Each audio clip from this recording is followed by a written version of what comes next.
अस्सलाम वालेकुम एवरीवन। आज एक नए ट्यूटोरियल के साथ आपके सामने हाजिर हैं। आज एक कुछ नए टूल सीखेंगे हम। और जैसा कि आपने पिछली वीडियोस में देखा होगा कि काफ़ी टूल्स जो हैं, काफ़ी बेसिक टूल्स जो हैं वो ऑलरेडी हम कवर कर चुके हैं।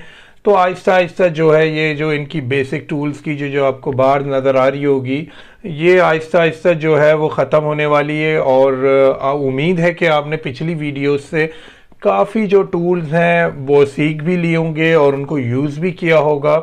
और काफ़ी आपको इंटरेस्टिंग लग रहा होगा, काफ़ी इंटरेस्ट आ जाता है जब आपको टूल्स यूज़ करना आ जाते हैं। और जब आपके पिक्चर्स हों या कोई शेप हो या आप क्रिएट करना आ जाते हैं या आपको एडिट करना आ जाती हैं, तो काफ़ी अच्छा लगता है, काफ़ी प्राउड फील होता है कि हम भी कुछ सीख रहे हैं। तो इसी तरह आज की वीडियो भी उसी पर है कि आप देख रहे होंगे एक पिक्चर है आपके सामने जिसमें एक ऑब्जेक्ट है और उसमें आपको कुछ ग्राउंड भी नज़र आ रहा है, पानी भी नज़र आ रहा होगा। तो आज हम जो है इस फोटोग्राफ पे काम करेंगे और आज की जो हमारा टूल जो है वो मैं सिखाने वाला हूँ। उसमें ब्लर टूल है, शार्पन टूल है और स्मच टूल है। ये बेसिकली जो है ये आपको और भी बहुत सारे सॉफ्टवेयर में मिल जाएंगी ये चीज़ें जो आजकल फोटोग्राफी एडिट के जो सॉफ्टवेयर आते हैं। तो फोटोशॉप ने भी इनको दिया हुआ है एज अ बेसिक टूल्स कि किस तरीके से इसको आप यूज़ कर सकते हैं। और बहुत सारे लोगों ने उन सॉफ्टवेयर में यूज़ किए हुए भी होंगे कि ब्लर टूल क्या करता है। आजकल तो मोबाइल में भी बहुत सारे ऑप्शन ऐसे आ गए हैं जिसमें बैकग्राउंड को ब्लर कर दिया जाता है या फ्रंट ऑब्जेक्ट को ब्लर कर दिया जाता है। तो ये इसी तरह फोटोशॉप में भी ऑप्शंस हैं। तो जैसे आप देख रहे हैं कि मैं जब ब्लर टूल सेलेक्ट करता हूं और यहाँ पे आप देख रहे होंगे एक बैकग्राउंड लेयर है और एक वॉलपेपर की जो हमारे ये जो पिक्चर है इसकी लेयर नज़र आ रही होगी आपको। और आप देखें जैसे ही मैं माउस लेकर आता हूं तो इस पर एक कट का निशान आ रहा है। वो इसलिए आ रहा है क्योंकि हमारी ये नॉर्मल पिक्चर है, ये जब हम इस पे ब्लर टूल हमको यूज़ करना है या कोई सा भी इसकी कैटेगरी का जो टूल है वो हमें यूज़ करना है, तो इस लेयर को हमें रास्टराइज कराना पड़ेगा। तो जैसे ही हम इस पर क्लिक करेंगे ये एक ऑप्शन देता है और ये ऑप्शन यही दे रहा है कि आपको इस लेयर पे या इस पिक्चर पे काम करने से पहले इसको एक रास्टराइज स्मार्ट ऑब्जेक्ट बनाना पड़ेगा। जब हम इसको ओके कर देते हैं तो फिर हमारे सामने हमारा ब्लर टूल का डायमीटर स्पॉट आ जाता है और उसका डायमीटर भी आ रहा है जो कि आप ब्रैकेट से बड़ा और छोटा कर सकते हैं। सबको पता है कि ब्लर टूल कैसे काम करता है, जिनको नहीं पता उसको वो भी देख लें आप ब्लर टूल कैसे काम करता है। अब हमारा ये ऑब्जेक्ट है और हमें ये ऑब्जेक्ट जो है वो एज इट इज़ चाहिए और इसके इर्द गिर्द का जो इन्वायरमेंट है वो हमें ब्लर चाहिए। तो या तो आप डायरेक्टली इसको यूज़ कर लें, मैं एक और कंट्रोल जे से अगर मैं एक और इस लेयर की यानी ये इस वॉलपेपर की हमने एक और लेयर ले ली है ताकि मैं दिखा सकूं कि जिस लेयर पे हम काम कर रहे हैं यानी इस तस्वीर पे जो हम काम कर रहे हैं वो कैसी है और जो हमारी ओरिजिनल वाली है उन दोनों में मैं फ़र्क दिखा सकूं। तो सबसे पहले हमने ब्लर टूल सिलेक्ट कर लिया है और आप देख लें हमारा ऑब्जेक्ट ब्लर नहीं होना चाहिए, बाकी जो सरफेस आपको नज़र आ रही है हमें वो ब्लर करना है। तो डायरेक्टली इसमें आप ऊपर भी देख रहे होंगे कि इसमें ऑप्शन दिए हुए हैं, नॉर्मल है, डार्कन है, लाइटन है, ह्यू है, सैचुरेशन है, कलर है। तो ये भी बहुत सारे ऑप्शन है। हम नॉर्मल पे काम करेंगे। स्ट्रेंथ दी हुई है, स्ट्रेंथ का आपको मतलब पता है कि कितनी ज़्यादा आपको ब्लर चाहिए या कितनी लाइट आपको ब्लर चाहिए, तो वो आप सेट कर सकते हैं। हम यहाँ पे 40% रखते हैं और देखते हैं कि कितनी परसेंट ब्लर होती है। इसमें आप एंगल भी दे सकते हैं। और सबसे इम्पॉर्टेंट बात, अगर मैं इस लेयर की यानी ओरिजिनल जो पिक्चर है मैंने उसकी कॉपी ली हुई है, यानी मैंने उसकी कॉपी की एक और लेयर ली हुई है, तो यहाँ पे ज़रूर क्लिक कीजिएगा। ये जो आप ऑप्शन देख रहे हैं सैम्पल ऑल लेयर्स, वरना वो इस लेयर पे काम नहीं करेगा क्योंकि वो ओरिजिनल लेयर नहीं है। यानी ओरिजिनल पिक्चर तो हमारी अलग लेयर पे है और हमने उसकी भी एक कॉपी ली है। तो अगर आप चाहते हैं कि कॉपी पे काम हो सके तो आप करेंगे सैम्पल ऑल लेयर्स पे चेक लगा देंगे आप, फिर आप जो है वो काम करेंगे तो ओरिजिनल आपकी एज इट इज सेफ रहेगी और जो हमने उसकी कॉपी ली है उस पे हम काम करने वाले हैं। तो ब्लर टूल हमने सिलेक्ट कर लिया है और हम इसको यूज़ करना शुरू हो जाएंगे और आप देखेंगे कि सरफेस जो है वो ब्लर हो रही है। हमने ऑब्जेक्ट को ब्लर नहीं करना है, हमें इर्द गिर्द की जितनी भी सरफेस है उसको ब्लर करना है। तो हमने इसको यूज़ कर लिया है इर्द गिर्द की सरफेस पे। और आप देखिए, मैं आपको फ़र्क दिखाता हूँ कि ये ओरिजिनल थी हमारी और ये देखें, आपको खुद वाज़े फ़र्क नज़र आ जाएगा कि ओरिजिनल और जिस पे हमने काम किया है उसमें ब्लर आ गया होगा। तो इसी तरह किसी भी पिक्चर में ये ब्लर टूल जो है ये यूज़ कर सकते हैं। सिर्फ ब्लर करने के लिए होता है, कोई ऑब्जेक्ट आपको ज़्यादा वाज़े दिखाना है तो आप इर्द गिर्द के एनवायरनमेंट को जो है वो ब्लर कर सकते हैं। और इसका मैं एक और आसान तरीका भी बता देता हूँ। अगर सरफेस को ब्लर करना है और किसी ऑब्जेक्ट को वाज़े रखना है, हमने ऑब्जेक्ट सिलेक्शन टूल पढ़ा था। अब अगर हम ऑब्जेक्ट सिलेक्शन टूल से ऑब्जेक्ट को सिलेक्ट कर देते हैं और यहाँ से देखें, हम अगर इसको थोड़ा सा माइनस कर दें, माइनस का मैंने बताया था ऑल्ट से जो है ये माइनस हो जाता है। और इससे भी बेहतर टूल है, अगर हम लेसो से माइनस कर दें इसको तो हमें सिर्फ राउंड बनाना पड़ेगा और ये माइनस हो जाएगा। और प्लस करने के लिए हमें एक और राउंड बनाना पड़ेगा और ये प्लस हो जाएगा।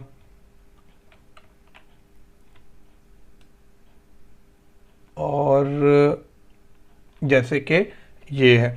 अब हमने अपना ऑब्जेक्ट सिलेक्ट कर दिया है। आप चाह रहे हैं कि ऑब्जेक्ट को ब्लर नहीं होना है और जितना भी इर्द गिर्द का जो एनवायरनमेंट है उसको ब्लर करना है।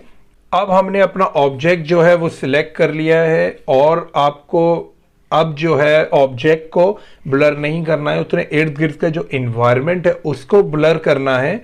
तो हमने जब ऑब्जेक्ट आपका सिलेक्शन में आ गया है, आप इसको कंट्रोल शिफ्ट आई करेंगे तो ऑब्जेक्ट को छोड़ के जितना अदर जो सरफेस होगी अब वो आपकी सिलेक्शन में आ गई है।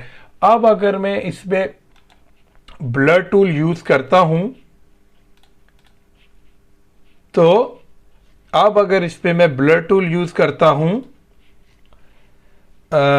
तो एक मिनट, ये ऑलरेडी ब्लर है तो मैं इसकी एक और कॉपी ले लूंगा। सही है। अब हमने इसकी एक और कॉपी ले ली है, हमने दोबारा जाके इसकी सिलेक्शन दे दी है। हमने इसकी सिलेक्शन दे दी है और कंट्रोल शिफ्ट आई क्लिक कर दिया है। अब आप देखें कि ये इन्वर्ट हो गया है। अब इन्वर्ट से ये फ़ायदा होता है कि अब आपने ब्लर टूल यूज़ किया, अब आप ब्लर टूल पूरी पिक्चर पे यूज़ कर रहे हैं। ये देखें, ब्लर टूल यूज़ हो रहा है और लेकिन ये जो है ये ऑब्जेक्ट पे यूज़ नहीं होगा। वो क्यों नहीं होगा यूज़, वो भी मैं आपको बता देता हूं। वो इसलिए यूज़ नहीं होगा कि हमने ऑब्जेक्ट की सिलेक्शन को इन्वर्ट कर दिया है। जब हम ऑब्जेक्ट की सिलेक्शन को इन्वर्ट कर देते हैं तो जितनी भी बाहर की सिलेक्शन होती है वो हमारी सिलेक्शन में है और ऑब्जेक्ट जो है वो सिलेक्शन से बाहर है। तो अब मैं इसको कितना भी यूज़ कर लूँ, ये बाहर की इन्वायरमेंट को ही ब्लर करेगा, ये ऑब्जेक्ट को ब्लर नहीं करेगा। तो ये आपने देखा कि इस तरह भी आप सिलेक्ट कर सकते हैं और नॉर्मली आप दूसरी लेयर लेकर भी इसको ब्लर कर सकते हैं। इसी तरह अगर हम आगे अगले टूल को देखें तो वो दूसरा टूल शार्पन है। वो जाहिर सी बात है इसको शार्प करेगा वो, और इसको हम अपनी ओरिजिनल पोजीशन पे ले आते हैं इस पिक्चर को, और ये ओरिजिनल पोजीशन पे आ गई है ये पिक्चर, और इस लेयर को डिलीट कर देते हैं।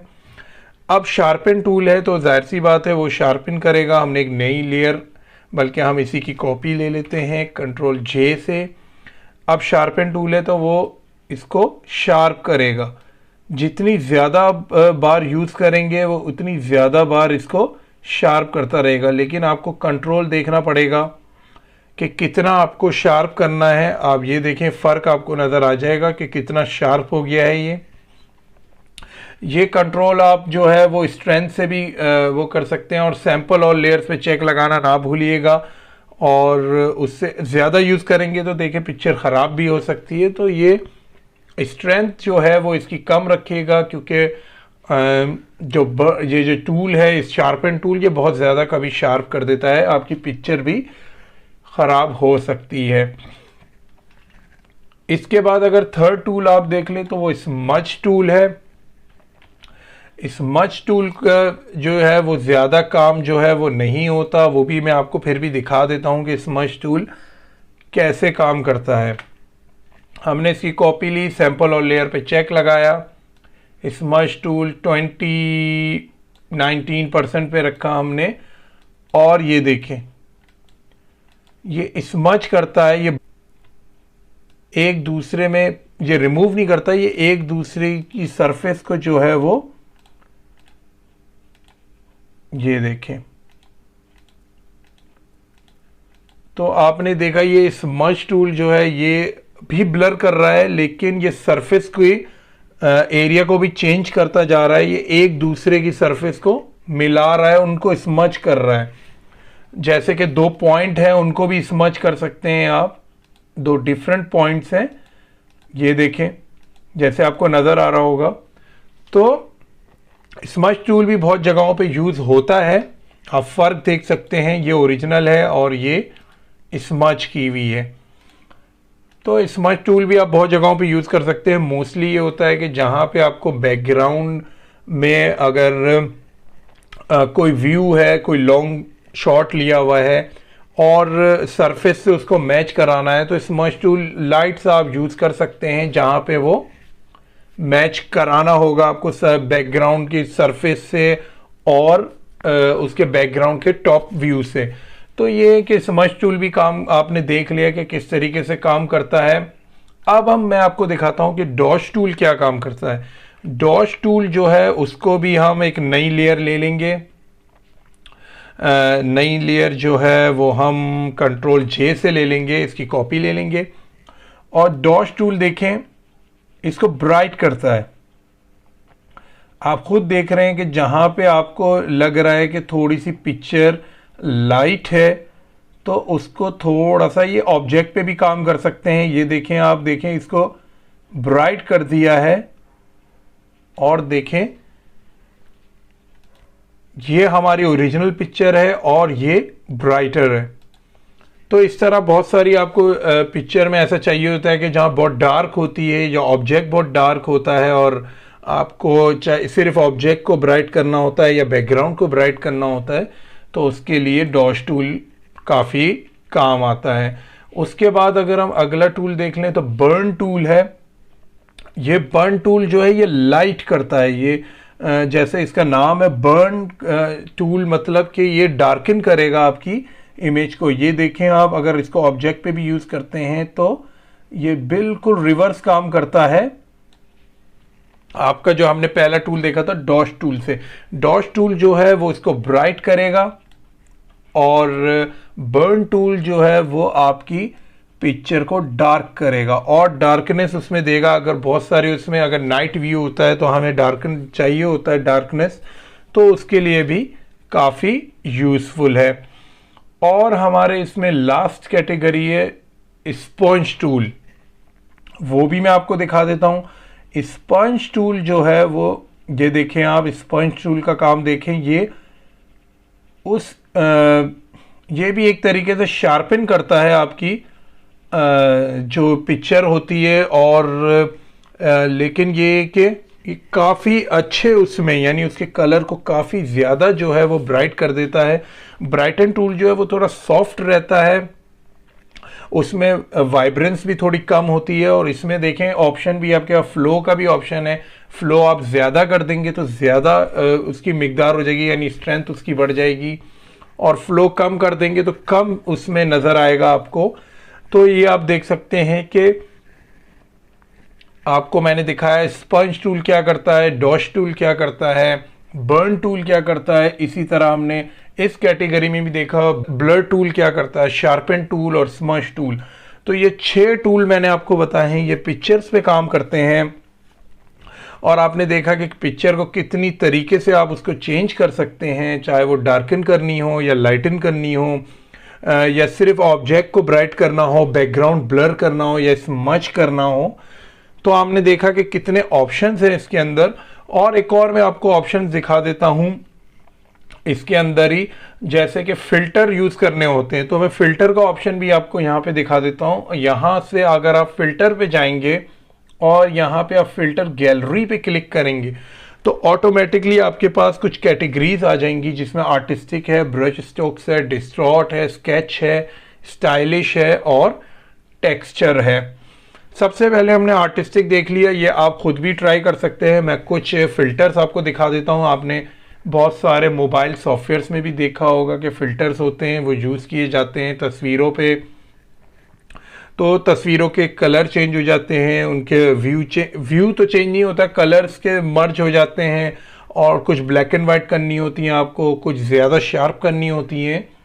तो इसी तरह इसमें भी कुछ डिफ़ॉल्ट फ़िल्टर्स दिए हुए हैं फ़ोटोशॉप ने, जो कि आप खुद उसको यूज़ करके आप देख सकते हैं पिक्चर्स पे कि क्या उसका रिज़ल्ट आता है, क्या आपको ज़रूरत है। अगर इसमें से कोई चीज़, कोई पिक्चर आपको या कोई फ़िल्टर आपको ज़रूरी हो, यूज़ करना हो, ब्लर करने के लिए, डार्कन करने के लिए, तो आप इनको फ़िल्टर्स, इसके फ़िल्टर्स बिल्ट इन है, ये इसमें ऑलरेडी मौजूद होते हैं, जैसे कि कुछ ब्लैक एंड वाइट भी हैं। और यहाँ से इसकी डिटेल्स भी आ रही हैं, आप इसको डिटेल्स को कम ज़्यादा कर सकते हैं, स्मूथनेस आप इसकी कंट्रोल कर सकते हैं। तो हर फिल्टर का अलग ऑप्शन है, अलग उसकी प्रॉपर्टीज़ है, जो आप उसकी वैल्यू से कंट्रोल कर सकते हैं। तो आपने देखा कि मैंने आपको पिक्चर्स पे कितने सारे टूल्स बताए, और मैंने आपको फ़िल्टर्स भी लगाना सिखाया कि इसके जो अपने फ़ोटोशॉप के जो फ़िल्टर्स हैं वो किस तरह पिक्चर पे अप्लाई कर सकते हैं। तो ये आप इसको ट्राई कीजिएगा, बहुत सारे फ़िल्टर्स हैं आपके पास, पिक्चर्स कोई सी भी आप इसको कॉल करके उस पर फ़िल्टर्स लगा के आप देख सकते हैं कौन से फ़िल्टर का क्या रिज़ल्ट होता है। तो आज के लिए इतना ही। नेक्स्ट वीडियो में कुछ और टूल्स और कुछ नई इंटरेस्टिंग चीज़ों के साथ आपके सामने हाजिर होंगे। तब तक के लिए अल्लाह हाफिज़।